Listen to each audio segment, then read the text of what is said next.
This video is about COVID-19 concluding remarks. 1. COVID-19 is a serious disease. 2. COVID-19 is transmitted by airborne, invisible particles. 3. COVID-19 requires great caution. 4. COVID-19 preventive protocols. 5. COVID-19 travel protocols. 6. COVID-19 treatment protocols. 1. COVID-19 is a serious disease. No matter how many times it may be compared to the common cold, the new COVID-19 virus is nothing like the common cold, which resolves on its own most of the time, without causing any serious complications. This is a much more serious disease, that is associated with a high mortality rate all over the world, and causing thousands, every day to get hospitalized, and put on a ventilator. 2. COVID-19 is transmitted by airborne, invisible particles. Studies have shown COVID-19 to be transmitted by droplets emitted by an infected person's mouth, every time they sneeze, cough, or even talk, and anyone within a radius of 6 feet or 2 meters is highly likely to become infected with the virus after inhaling these invisible droplets. Some recent studies even suggest that the virus may have the ability to remain in the air for a while, even if the infected individual has left the place. This would mean every time a healthy individual breathes the same air where an infected individual has recently been, they are also at a great risk of becoming infected. 3. COVID-19 requires caution. Keeping in mind the number of deaths this new infection is causing all over the world, it is always better to be safe than sorry. One must try to practice as much caution as they can by following all the safety protocols provided to them by their local government and health authorities.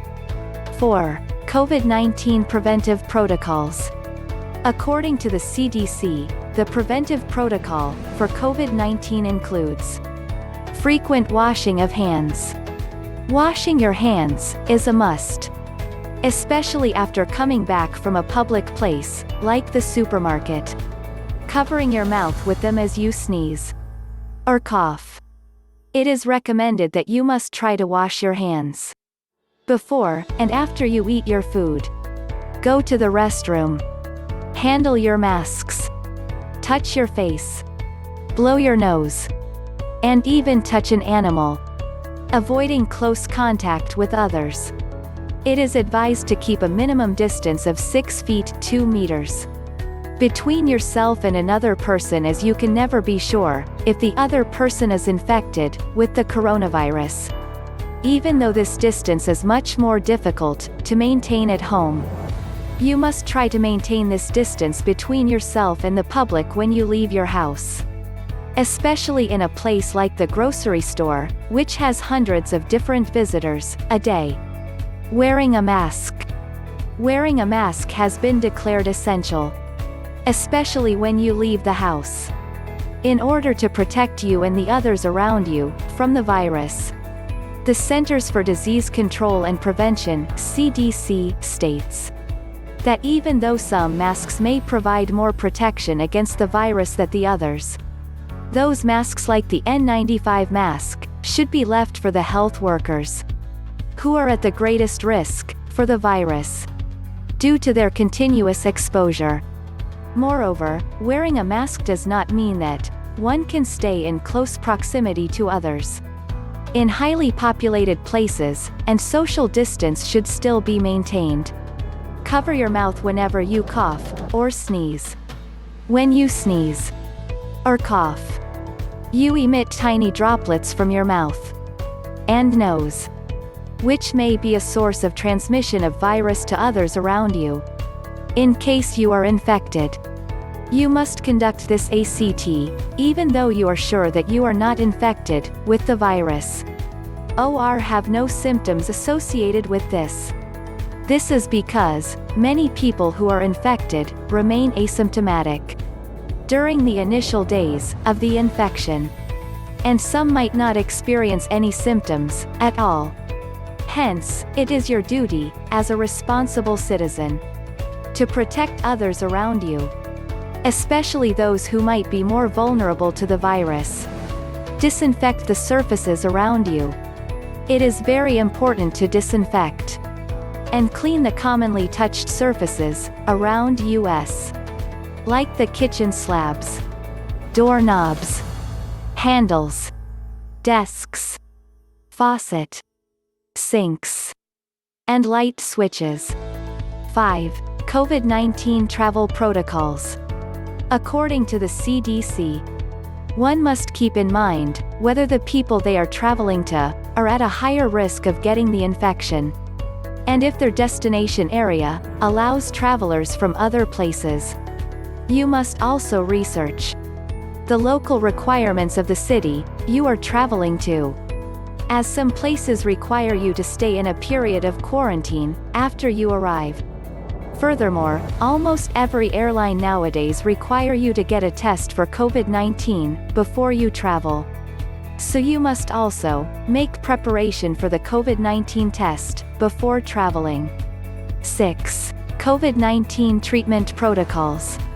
There are numerous treatment possibilities that have shown a positive effect on the COVID-19 infection. In the earliest state of the infection, when the virus is actively replicating in the body, anti-SARS-CoV-2 antibody therapy can be given, which includes the monoclonal antibodies, bamlaniecyviman and cansirivimab, plus imdevimab. However, these are only available for emergency use. Moreover, the only drug that is currently approved by the Food and Drug Administration (FDA) for the treatment of COVID-19 is the antiviral drug known as remdesivir. The drug is mainly given to hospitalized patients who are on an oxygen therapy, but may not be recommended regularly for those on ventilators, due to lack of data to support its use in such patients. For those who require mechanical ventilation, another drug known as dexamethasone is recommended, which is a corticosteroid by nature, and shown an increased survival rate of patients in critical conditions. Here ends this video on COVID-19 conclusions.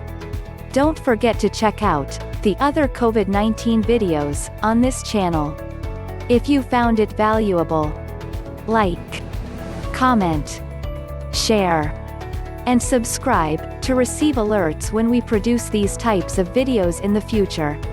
Subscription to our YouTube channel is totally free. Thanks for watching. Note: this information is for education and reference only. It is not meant to replace the informed advice of your doctor. If you believe that you have a health problem, please consult your doctor or health care provider. Do not resort to self-help. We hope you enjoyed this video. See you again soon.